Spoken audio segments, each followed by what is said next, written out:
नग्नता मनुष्य का जन्म सिद्ध अधिकार है। परमात्मा ने मनुष्य को नग्न ही बनाया है। वस्त्र तो आदमी की ईजाद है। नग्नता को अस्वीकार करना परमात्मा को अस्वीकार करना है। और वस्त्रों की ईजाद सुविधा के लिए हो तब तो ठीक, सर्दी हो और कोई वस्त्र पहने, प्रकृति से बचाव के लिए कोई वस्त्र पहने, लेकिन वस्त्रों की मौलिक ईजाद प्रकृति से बचने के लिए नहीं, अपनों को छिपाने के लिए। वस्त्रों के पीछे पाखंड है। इसलिए जब भी कोई नग्न खड़ा होगा तो तुम्हारे पाखंड को चोट लगती। महावीर नग्न हुए, बहुत विरोध हुआ। उससे भी ज्यादा विरोध हुआ जब लल्ला कश्मीर की फकीर स्त्री नग्न हुई। मगर ये इक्के दुक्के लोग थे, हमने किसी तरह सह लिया। मेरी दृष्टि में नग्नता सहज स्वाभाविक होनी चाहिए। और जब भी सुविधा हो व्यक्तियों को नग्न होने का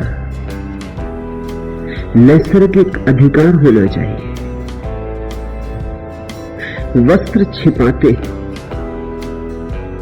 और छिपाने में ही सारी पोर्नोग्राफी, छिपाने में ही अश्लीलता है। आदिवासियों में कोई अश्लीलता न मिलेगी क्योंकि वे नग्न हैं। जितना छिपाओगे उतनी अश्लीलता मिलेगी, क्योंकि जितना छिपाओगे उतना दूसरों के मन में कल्पना को जन्म मिलता है कि पता नहीं जो छिपाया गया है कितना रसपूर्ण होगा। छिपाने से रस पैदा होता है, विकृति पैदा होती। जिस चीज को भी हम छिपा लेते उसे देखने की आतुरता पैदा होती। बुर्का डालकर, घूंघट डालकर एक स्त्री रास्ते से निकलती, लोग झुक झुक के देखने लगते। वही स्त्री बिना बुर्का डाले निकलती, कोई उसके चेहरे पर ध्यान नहीं देता। स्त्री की तो छोड़ दो, तुम किसी पुरुष को बुर्का पहना के निकाल दो रास्ते से और लोग आतुर हो जाएंगे और पीछे चलने लगेंगे। हजार काम छोड़कर देखने की उत्सुकता पैदा हो जाएगी। बुर्के में राज जो छिपा है वह सहज ही जिज्ञासा पैदा करता है। कल्पना भी उसी से जन्मती है। तो थोड़ा छिपाओ और थोड़ा प्रकट रखो, ये अश्लीलता का सूत्र है। जरा सा प्रकट करो और जरा सा छिपाए रहो, तो जो प्रकट है वह छुपा है, उसके संबंध में जिज्ञासा को जन्माता रहेगा। आदिवासी नग्न रहते हैं, न स्त्रियों को चिंता है पुरुषों की, न पुरुषों को चिंता है स्त्रियों की। सारे पशु नग्न हैं, वृक्ष नग्न है, तुम्हें कोई अड़चन नहीं हो रही। मनुष्य को क्या हो गया है? ईसाइयों की कहानी कहती है कि जैसे ही अदम और ईव ने ज्ञान के वृक्ष का फल खाया, जो पहली बात उन्हें याद आई वो थी अपनी नग्नता। उन्होंने जल्दी से पत्ते उठाकर अपनी नग्नता ढक ली। यह कहानी प्रीतिकर, अर्थपूर्ण। ज्ञान का फल खाया, जैसे ही अहंकार जगा, ज्ञान का फल अहंकार जगाता है। और इसलिए अदम और ईव को परमात्मा ने स्वर्ग के राज्य से बाहर निकाल दिया, क्योंकि उनमें अहंकार का जन्म हो चुका था। और जहां अहंकार का जन्म होता है वहां छिपावट, दुराव पैदा होता है। मैं समस्त दुराव का दुश्मन, मैं समस्त छिपाव का विरोधी।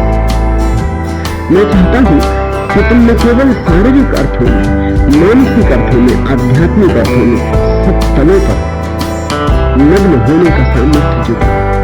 परमात्मा के सामने नग्न होना है, सब तमल कर। तुम जैसे हो वैसे ही अपने को प्रकट करो, छिपाने से कुछ भी न होगा। फिर छिपाने के पीछे तुम बीमारियां देखते हो, रोग देखते हो। एक तरफ हम छिपाते, लेकिन जरा गौर से देखो कि जो हम छिपाते उसी को हम और उभार के दिखाना चाहते।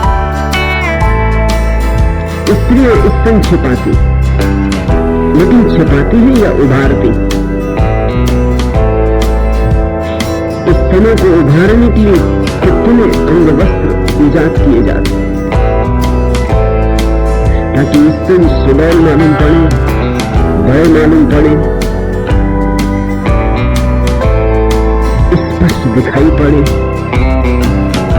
एक तरफ छिपा रहे हो वस्त्रों, दूसरी तरफ उभार के दिखला रहे, उछाल रहे।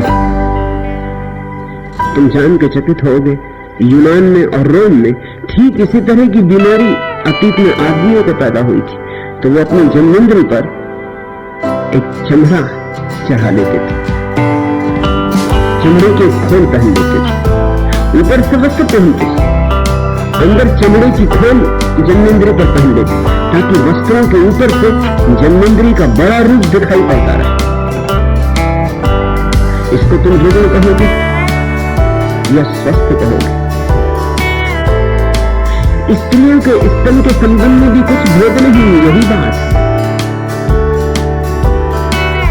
झूठे स्तन बाजार में दिखते, रबर और फोम के। झूठे नितंब भी बाजार में बिकते, ऊपर से वस्त्र है, भीतर झूठे नितंब है, झूठे स्तन। एक तरफ छिपाने का खेल चल रहा है, दूसरी तरफ उछालने का खेल चल रहा है।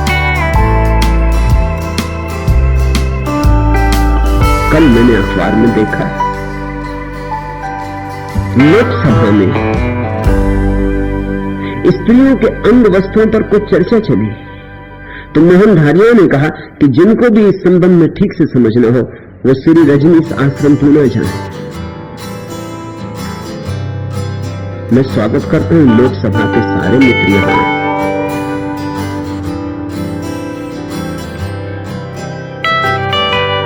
यह तो उन्होंने व्यंग में कहा है, लेकिन मैं निश्चित कहता हूं उन्हें समझना है कुछ भी जीवन के संबंध में तो यहां आए। मोहन धारिया तो पुणे ही रहते, कहीं आए नहीं यहां।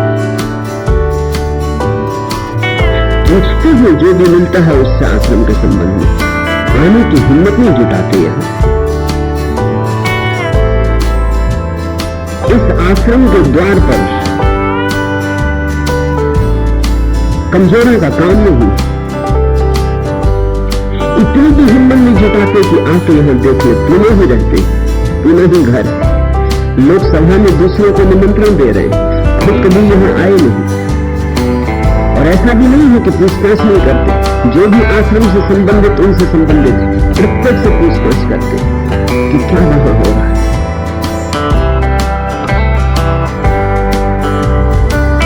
एक पाखंड का लंबा सिलसिला है, उस पाखंड के कारण जरा जरा सी बातों से उपद्रव हो जाता। नई दिल्ली पत्रिका में मीना नाम के समूह चिकित्सा के प्रयोग के कुछ नई दिल्ली पत्रिका में नग्न चित्र छपे, उससे बहुत उपद्रव मच गया है। बिना समझे, बिना पूछे चित्र भी सब चुराए हुए, क्योंकि चित्र जिसने लिए थे, जिस जर्मन पत्रकार ने, वो अब सन्यासी।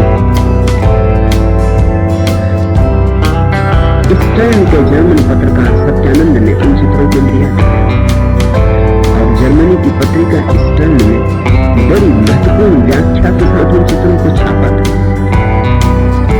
व्याख्या तो छोड़ दी नई दिल्ली की पत्रिका, सिर्फ चित्र छाप दिए बिना किसी व्याख्या के, बिना समझाए कि ये क्या है और क्या हो रहा है। ये जालसाजी है। अनैतिक व्यवहार, ये असभ्य अलोकतांत्रिक व्यवहार, ये न्यायोक्त बात नहीं है। एक तो चित्र चुराए हैं, इस फ्रेंड से कोई आज्ञा नहीं ली, जो कि अंतर्राष्ट्रीय कानून का उल्लंघन है। फिर बिना व्याख्या के छाप दिए, जो कि अनीतिपूर्ण है। उनकी व्याख्या में ही उनका अर्थ छिपा है। सिर्फ चित्र को छाप देने से कुछ भी न होगा। चित्र को छाप के तो सिर्फ लोगों को भड़काने की चेष्टा की जाती है। और इस देश में इतना गहन अज्ञान और इस देश में इतना गहन दमन है कि हर छोटी मोटी चीज लोगों को भड़का देती है। पहली तो बात, मनुष्य ने वस्त्रों को अपने को मिस्टिफाई कर लिया, खूब रहस्य में बना दिया। मैं उस रहस्य को तोड़ देना चाहता हूं। वह रहस्य पोर्नोग्राफी का जन्मदाता है, अश्लीलता का जन्मदाता है। जैसे ही कोई व्यक्ति नग्न हो जाता है, डीमिस्टिफाई हो जाता है, उसका रहस्य विलीन हो जाता है। तुम्हें खुद भी अनुभव होगा,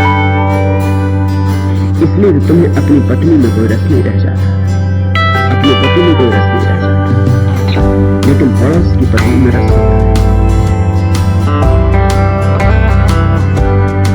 मैंने नसीब एक दिन घर आया और उसने देखा उसका निकटतम मित्र उसकी पत्नी का आलिंगन कर रहा।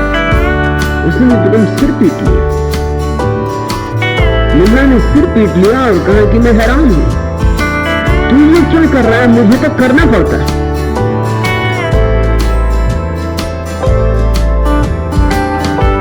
पत्नियों में क्यों रस समाप्त हो जाता है? कारण तुमने खोजा, तुम उनकी देह से परिचित हो गए, रहस्य खो गए, जिज्ञासा का कोई अर्थ नहीं रहा, कल्पना को खुल के खेलने का कोई मौका नहीं रहा। लेकिन पड़ोसी की पत्नी, उसके संबंध में कल्पना को खेलने का मौका है।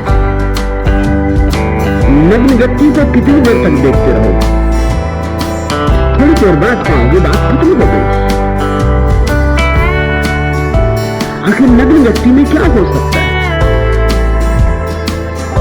जो होता है वस्त्रों में, वस्त्रों की छिपावट में सारी अश्लीलता का राज छिपा है। दुनिया से अश्लीलता न मिटेगी जब तक नग्नता मनुष्य का जन्मसिद्ध अधिकार स्वीकृत नहीं हो जाता। और फिर ये चित्र को कोई सामूहिक स्थानों पर नहीं लिए गए, ये तो सामूहिक चिकित्सा में बंद कमरों में हुए प्रयोगों के चित्र। इससे किसी को कोई प्रयोजन नहीं होना चाहिए। फिर इन चित्रों के पीछे क्या प्रक्रिया है उसको समझने की चेष्टा करनी चाहिए। ये चित्र कोई संभोग के चित्र नहीं। इन चित्रों में स्त्री और पुरुष नग्न है, क्योंकि नग्नता में एक मुक्तिदायी तत्व है। जैसे ही तुम बहुत सी स्त्रियों बहुत से पुरुषों को नग्न देख लेते हो, वैसे ही तुम्हारे मन में जो सदा दूसरों को नग्न देखने की आतुरता छिपी वह विलीन हो जाती है। उसका विलीन होना बड़ा मुक्तिदायी है। उसके विलीन होते से एक कामातुरता नष्ट हो जाती, तुम सहज सरल निश्चल हो जाते।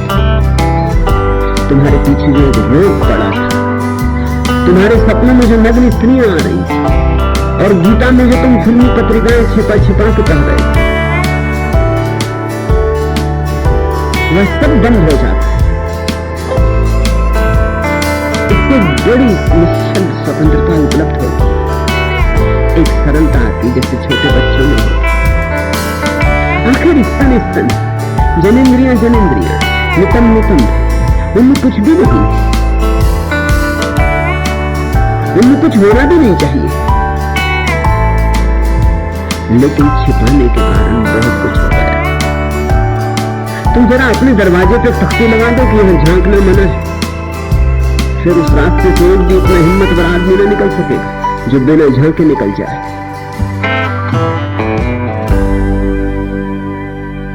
एक मेरे मित्र थे, उनके मकान की दीवार के पास लोग पेशाब कर जाते थे। उन्होंने मुझसे कहा, मैंने कहा तुम्हें बड़ी तख्ती लगा दो कि यहाँ पेशाब करना सख्त मना। उन्होंने तख्ती लगा दी। 5-7 दिन मेरे पास आए और बोले आपने और मुसीबत करती। जो बिना पेशाब किए निकलते थे वो भी करने लगे, क्योंकि जब तख्ती पड़ी कि यहाँ पेशाब करना सख्त मना, अड़चन पैदा हो जाती। एक दिन याद आ जाती जिनको याद नहीं दी थी, जो अपने मजे से काम पे चले जा रहे थे। मैं रोज सुनता हूँ जैसे ही मैत्रेय जी खड़े होते मुझे पता चल जाता है कि खड़े हो गए, क्योंकि मैं एकदम खांसने लगता। उनकी आवाज तो बाद में सुनाई पड़ती, लेकिन तुम्हारी खांसी की आवाज सुनकर मैं समझ जाता हूँ कि मैत्रेय जी खड़े हो। उन्हें देख के उसके पहले बिल्कुल तुम शांत करते थे, न कोई गले में खराश थी न कोई खांसी, लेकिन मैत्रेय जी क्या खड़े हुए, बस एकदम सबके गले में खराश हो जाती। इसे तुम रोज देखते हो, रोज अनुभव करते हो। निषेध में एक तरह का निमंत्रण हो जाता है। वस्त्रों में निषेध पैदा करती है और निमंत्रण पैदा करती है। मोहनधारिया को जरूर मैं कहता हूँ आओ, और दिल्ली के बाकी पागलों को भी अपने साथ ले आओ। यहाँ पश्चिम से मेरी सन्यासी है, तो किसी तरह का अंग वस्त्र नहीं पहनती। भारतीय स्त्रियों को अड़चन होती। मुझसे एक दो भारतीय स्त्रियों ने कहा कि आप पश्चिमी सन्यासी स्त्रियों को क्यों नहीं कहते कि बॉडी पहने, अंगियां पहने।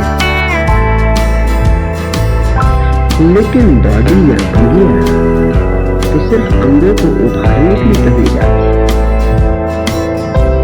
वो तो जो स्तन ढल गए नहीं ढले हैं ऐसा दिखाने के लिए पहनी जाती है। लेकिन भारतीय स्त्रियां सोचती हैं कि उसमें फील है, लाज, संकोच। उल्टी बात है। उन्होंने पश्चात मेरी सन्यासियों ने अंग वस्त्र छोड़ दिया, क्योंकि उसमें लाज नहीं है, अश्लीलता है, उसमें निमंत्रण, उसमें दूसरे की आंखों पर हमला है। तुम्हारे उभरे हुए स्तन सिर्फ दूसरों के भीतर लुच्चाई पैदा करते हो और कुछ भी नहीं। लुच्चे का मतलब घूर घूर के देखने की आकांक्षा पैदा करते। लुच्चा शब्द बनता है लोचन से, आंख से, और जैसे ही तुम्हारे अंग वस्त्रों में उभरे हुए झूठे स्तन कोई देखता उसकी आंख अटक जाती। यह आश्चर्यजनक नहीं है कि सारी दुनिया के लोगों का यह अनुभव है कि भारतीय स्त्रियां दुनिया की किसी भी जाति की स्त्रियों से ज्यादा आकर्षक मालूम है। राज है उनकी धोती, राज है उनकी साड़ी, उनके अंगवस्त्र, छिपा छिपा के नाज में सबकी चलती है। जितनी छिपी छिपी है उतनी ही आकर्षक मालूम होती। कुरूप से कुरूप स्त्री भी घूंघट में सुंदर हो जाती। मुल्ला नसरुद्दीन ने शादी की, पत्नी घर आई, जैसे मुसलमानों में रिवाज। पत्नी ने पहली बात जो पूछी वो ये कि मैं अपना बुर्का किन किन के सामने उठा सकती हूँ। इसके पहले मुल्ला ने उसका चेहरा to देखा नहीं था। विवाह के पहले देखने का तो कोई रिवाज था नहीं। तब पहली दफा चेहरा देखा, सांस भी रुक गई। उसने कहा मुझे छोड़ के जिसके भी सामने तुझे चेहरा दिखाना हो दिखाना, बस मुझे भर छोड़। बुर्के में तो कुरूप से कुरूप स्त्री सुंदर मालूम है। घूंघट कुरूप स्त्रियों का